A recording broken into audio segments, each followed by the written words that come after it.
Hello, if you are just joining us today, we are going to be doing our acrylic technique chart. So we talked briefly about acrylic paint, and now we are shifting into how to manipulate it with these 8 different boxes, which are 8 different approaches or techniques. So to start, we have at our workspace our sketchbook open to a new page. You also need a grid ruler that we used for our previous technique chart. Make sure that you're using it with the numbers facing forward and the one on the left to get started. And we're gonna go ahead and we're gonna do the same thing as last time. We're gonna do a 4" by 8" vertical rectangle. So I'm gonna do 4 inches across on my page. Then turning my ruler sideways, I'm gonna go 8 inches down.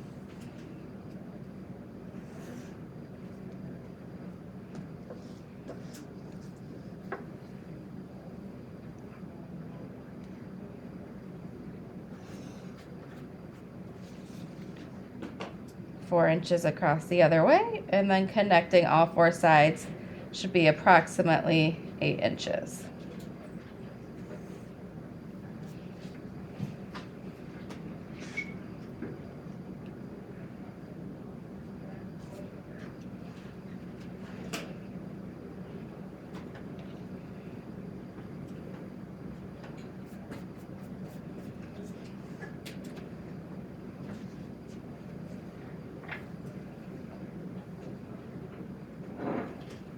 Four inches, 8 inches. With your ruler, when you are ready, you are going to find that one, make sure it's on the left facing forward. This corner of your ruler, you're gonna put on the inside of your vertical rectangle. And you are going to mark above the 2 on the top line.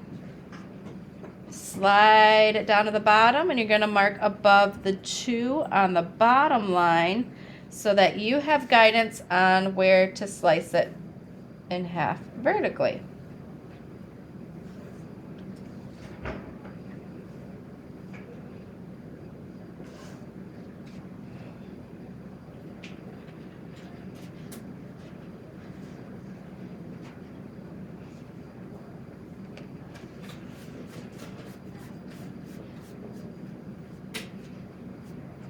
I like to turn my page sideways so that I can work again with the one facing forward and on the left, and putting that corner of my ruler in the inside corner of this rectangle again.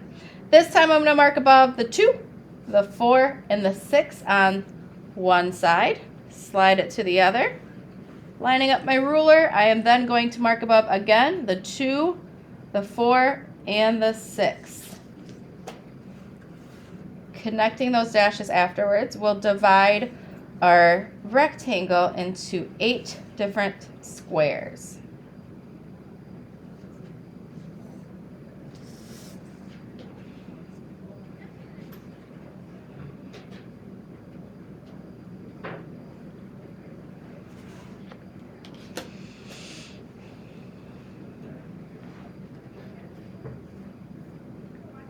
Now, once you're done with your ruler, feel free to put it back in the center of the room so we don't get any acrylic paint on it.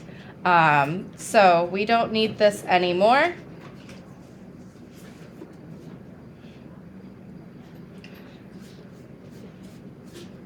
But you should have 1, 2, 3, 4, 5, 6, 7, 8 sections. And now that we've established this as our technique chart, we're going to go right ahead and we are going to write down acrylic techniques, so you know what we are doing below. Feel free to do it in fancy, quick letters, however you want to do it.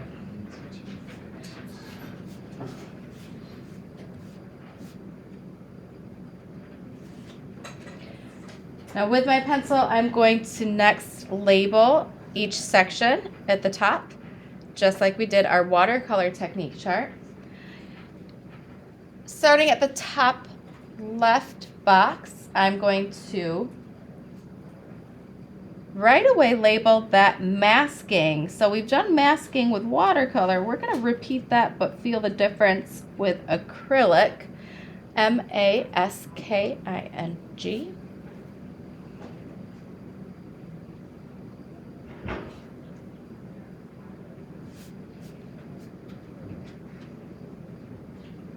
To the right, in the second box here, we are going to write down the word impasto.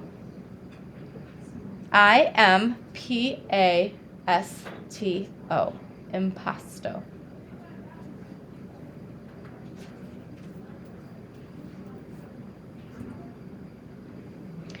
On the left over here, we are going to write down glazing.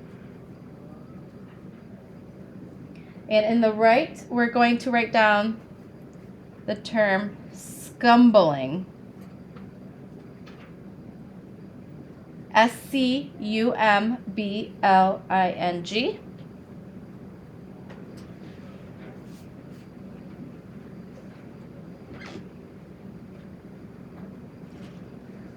Moving on to our third row, we're going to, on the left, write down texture. And on the right, sponge.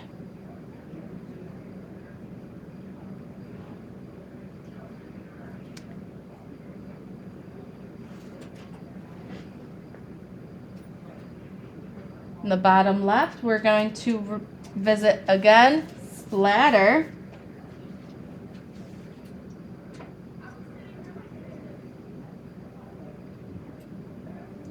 And on the right, we're going to have two words, slash. So I'm going to start out with scoring, and sometimes also called slash sgraffito. S apostrophe, it's Italian.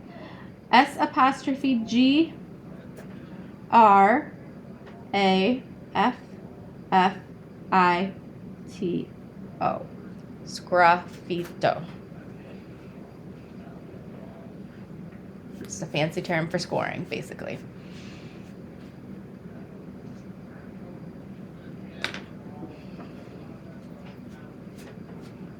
Once you have that written down, I would like for you to go to the center of the room and bring a tile, and I want you to do a small blueberry, maybe green pea size of paint. We're not going to use a ton today, of white, yellow, red, and blue. Does not matter which ones, like what shades today. But when you're done labeling, again, I just want you to go to the center of the room, help yourself to your color. If you have your own paints, you're welcome to use those too, whatever you guys want to do. And if you're watching the video and need to get your supplies ready, what we all already have in front of us, we have paper towel. Those watching the video, you may pause and get all these things, but you do need paper towel, a tile with those 4 colors. We filled up a jar with 1 inch of water to have at our workspace.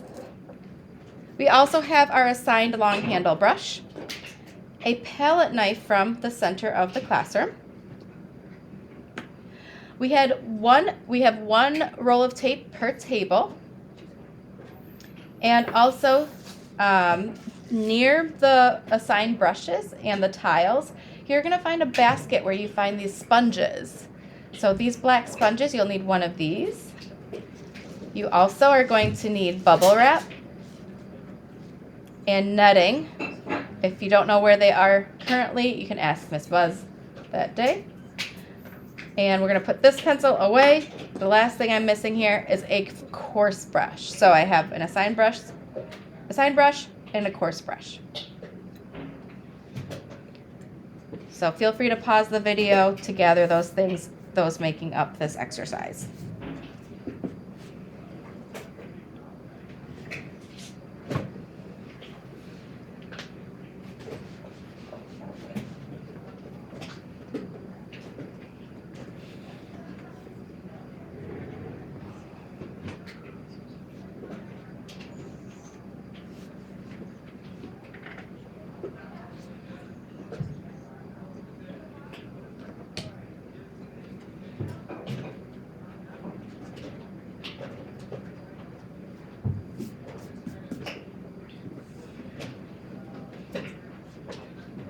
Another thing, if you have any long sleeves, you might want to push them up to your elbows, especially if you're wearing white, including myself.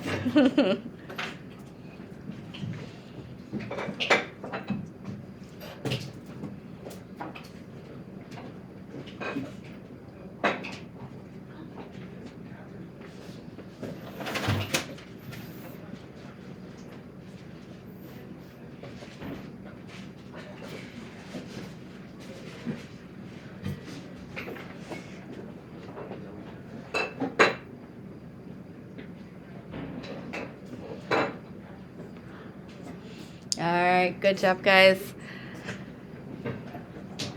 Now we have only 20 minutes to do this, and I bet we can do it.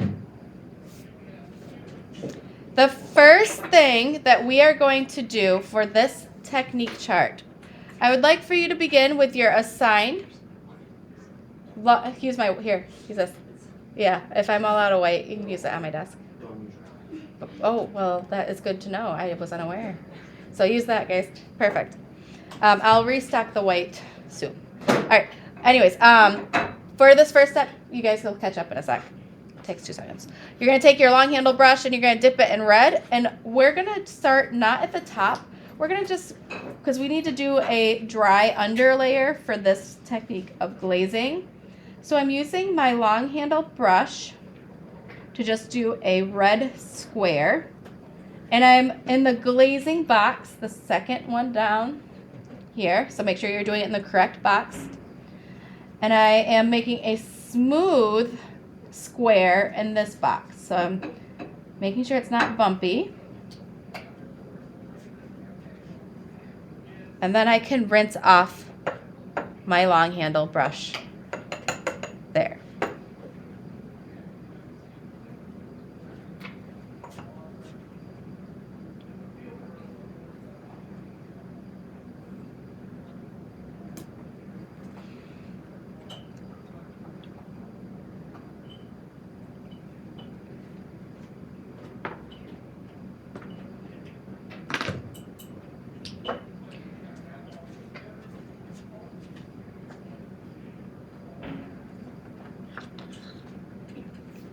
And you can see it's already drying pretty quick since I did kind of a thin layer, not too bumpy.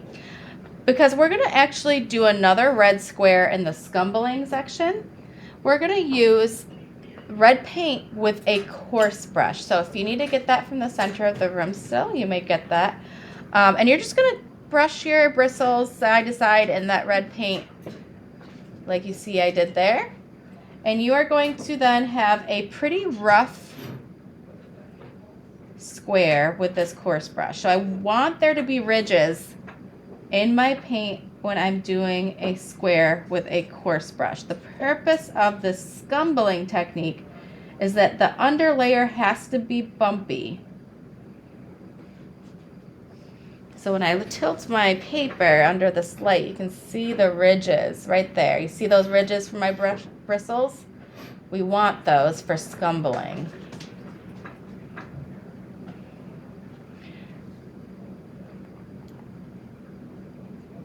And we have to be careful because we need these 2 squares to dry completely when we come back to the second row and do these techniques.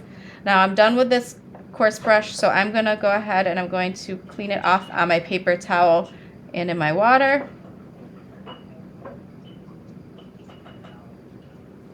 Feel free to get up at any time to get more paper towel if needed.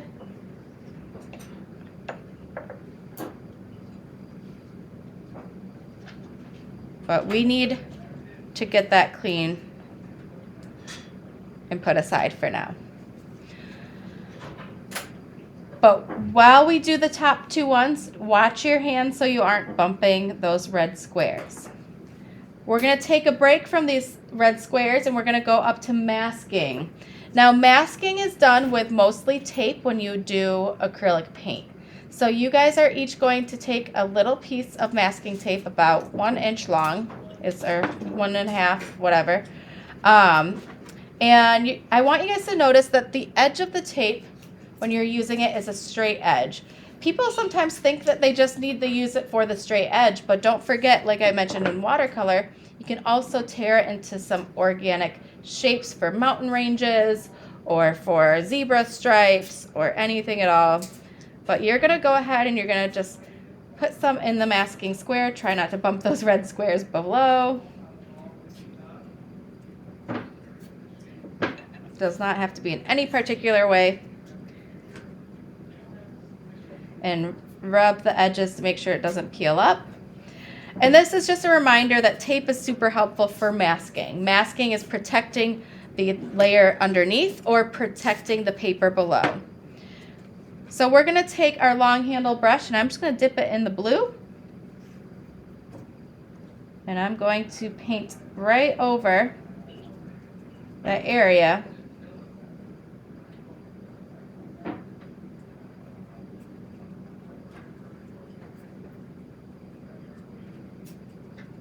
And you'll see that the way the paper is protected. So don't forget about that basic technique.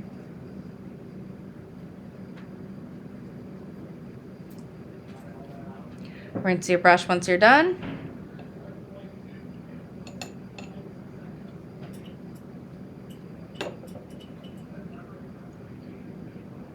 And blot it gently on your paper towel. We're gonna let that masking layer now dry while we do impasto. Impasto is my favorite technique. Impasto is when you use a palette knife and you scoop up paint and then you sculpt with it and you do palette knife painting. So we are not going to use any paint brushes for the impasto section. We are only going to use a palette knife from the center of the room. Now when you're using this, you're going to want to scoop up, so it has this diagonal part to it. You're going to scoop up with the bottom and you're going to apply in that direction. Some people like scooping it this way and like flipping it and doing that. I personally have better results when I use the under part. So I'm going to start out with yellow and I'm just going to scoop up a little bit, just like that. So I scooped up from the bottom and I'm going to then gently drag it down in that section. Now without cleaning my knife, I'm going to go to maybe a blue and I'm going to then kind of smear it in a little bit of that yellow, kind of sculpt it, push it around. Now the more you press down, the more you scratch into the paper. You want to kind of hover it above the paper so that it has some depth to it and dimension.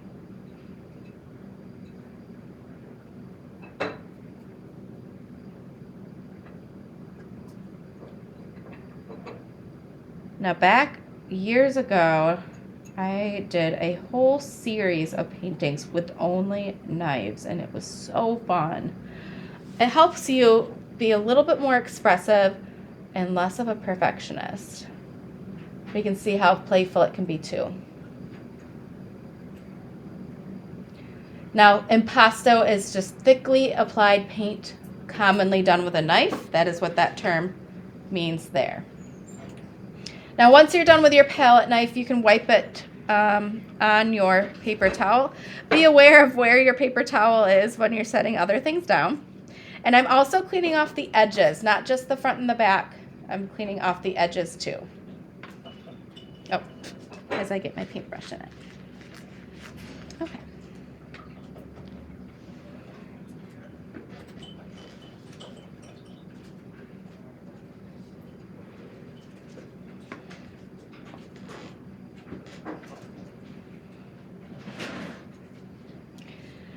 Glazing and scumbling, we're gonna wait until those red squares are dry to the touch. So currently my left glazing square is dry, but my scumbling square is still shiny. So I'm gonna skip these two processes and we're gonna hop down to texture and sponge. We'll do splatter and scoring and then we'll revisit those two, okay? So let's move on to texture. Now texture with acrylic paint can be done with a hair comb. It can be done with unusual objects. And today we're going to be using bubble wrap. So before we use the bubble wrap, I want to remind you that you can also just use your paintbrush. So you can do a coarse brush like I showed you. You don't have to dip it in anything, but like watercolor, you can use it to blot, or you can do the same blotting effect with maybe just the mark making and application of your brush. So I'm tilting it straight up and using the point very gently. I'm not smooshing the bristles, I'm just using the point and doing dotting if I want to imply some texture. Or you can use other objects to help you. So maybe I do a little bit of violet just to mix it up a little bit. And I paint the bumpy side of bubble wrap.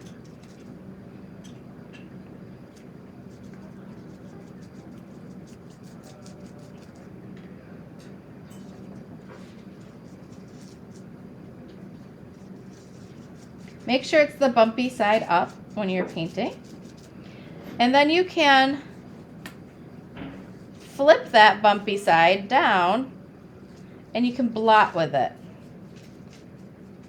You can do this with even crumples of saran wrap or tin foil. You can do all sorts of different materials to add texture other than a paintbrush. So I just want to demonstrate with bubble wrap how that can be a fun tool for adding texture.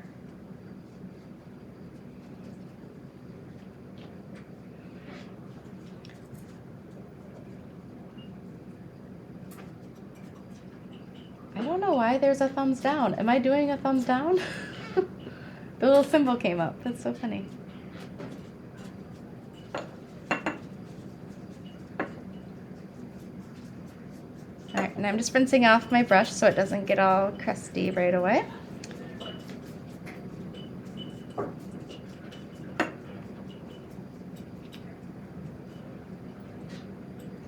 Now you guys probably see I often go back and I make sure my round brush gets nice to a point when I'm cleaning it in between colors.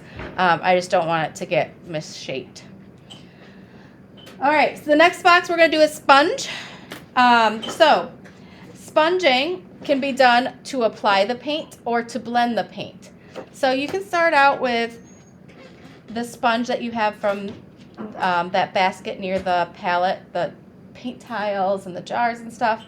And these are really fine sponges. They're not very porous. These are from the tech department, actually. A lot of our dot cams came with packaging that had sponges, and I liked them, so cut them up, and here we are.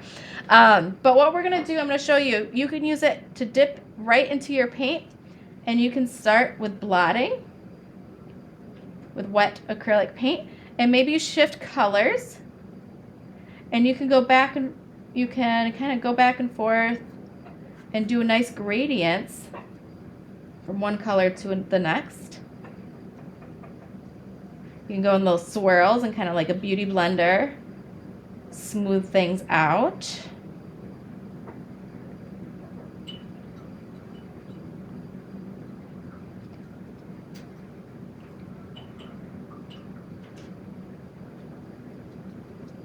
And that could be really fun for clouds or for gradients in a sky, things that maybe don't have like hard edges to them, smoke, something galaxy-like. It's kind of fun. Now you can do the same technique, but I'm going to show you something fun. The netting is super great for placing in between the paper and the sponge.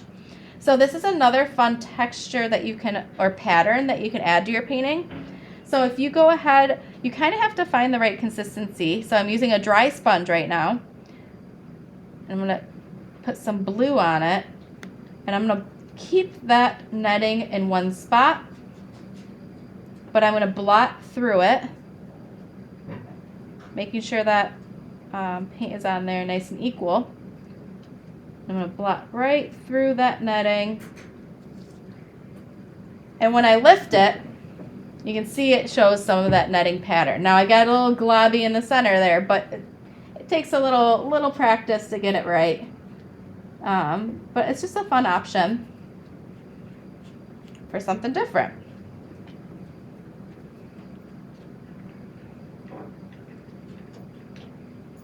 So I'm going to put the bubble wrap and the netting aside. We're all done with those.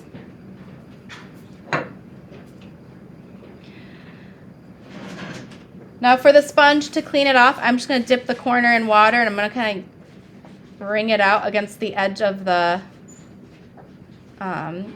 jar here just to squeeze out some of that pigment. You can rinse it in the sink too, but if you want to just do it at your spot, that's a little technique there. Okay, and then splatter. You are going to need your regular brush, your long handle sign brush, and you are going to dip that in water, and you are going to then, I'm going to do orange this time, so I'm mixing yellow and red together, and I am dipping a lot of water onto my palette and making a puddle of watered down paint on my palette. And just like with watercolor, the more water you have on there, the more you can speckle, and you're going to use another brush or a pencil. I'm going right into my water now and going right to my paper to do those speckling. Just plans for tomorrow. Thank you. Yeah, thank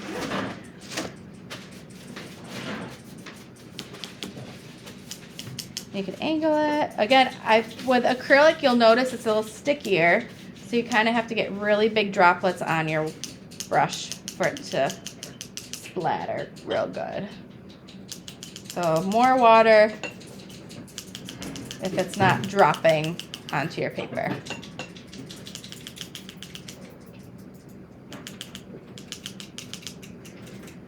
You can do this for freckles or texture,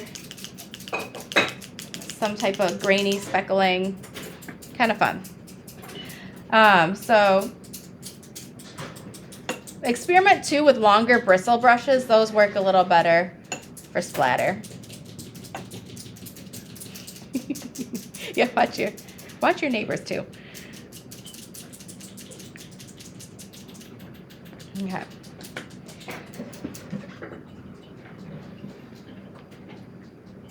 And we're gonna do our scoring and sgraffito box. Then we'll go back up to glazing and scumbling real fast, peel off our tape, and that'll be the end of this demo. So scoring and sgraffito is a quick one. We're gonna start out with yellow as a base color. So we're gonna do this pretty fast. You can watch me first if you want. With my sign brush, I am adding a layer of yellow in this area here. Nice and smooth. I'm transitioning. I didn't even clean my brush. I'm just gonna dunk that right in the blue. And I'm going to go right over top with blue now. And before that dries, I'm going to flip my assigned brush to the other end. And I'm going to scrape away the top blue layer to reveal the yellow stained layer that is underneath.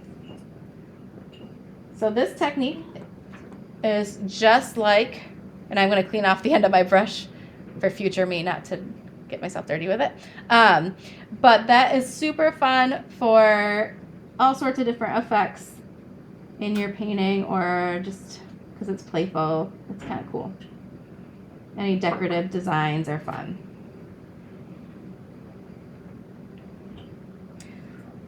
Rinsing and cleaning off my brush.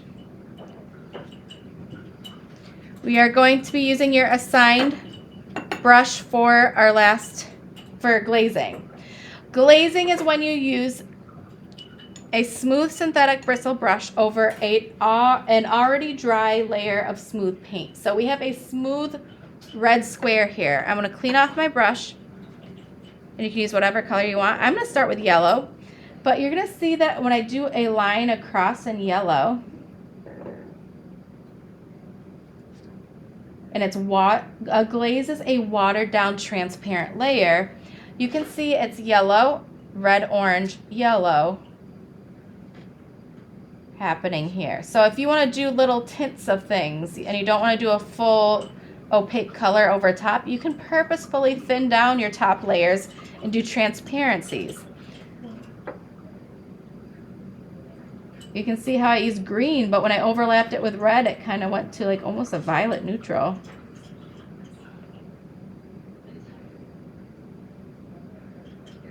So a lot of people do this for shadows. Maybe they do a transparent violet over a portrait in just the shadow areas, just so it's like a controlled soft shift in value.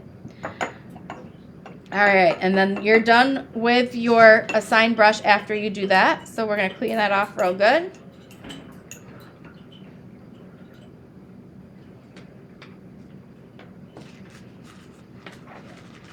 Making sure there's no pigment on your bristles, since this is what we're cleaning for the day. Ooh, ooh. Okay. Shaping those bristles to a point for future you. And for scumbling, it should be a mostly dried layer of paint that has texture underneath. Scumbling is when you use a dried coarse brush on a bumpy layer, and you use, and I'm going to blot the tips of this coarse brush in blue, and I dust it across. And when I just dust it across, you'll see that it picks up the ridges that I put in there. So I'm just barely touching it. This is called scumbling, and this can be a really interesting approach to adding depth or dimension to your brush strokes.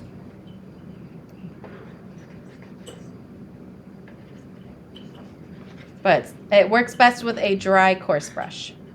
All right. Once you're done with that, you can clean off your coarse brush. And what you folks are going to do is peel off the tape in the masking area.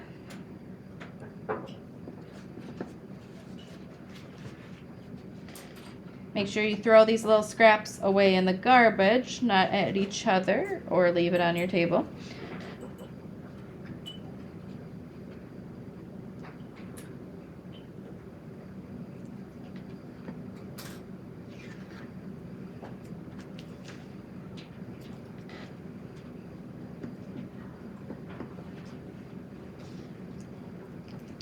And what's nice is that once you have a masked area, you don't have to do this yourself, but I can just show you.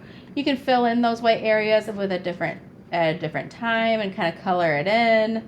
Do a little stain here and there. So if you wanted to like protect one area of your page, do the background first and then do your subject with a crisp border. It's just kind of a fun approach. All right. So that's it for today. I want you guys to clean up your area.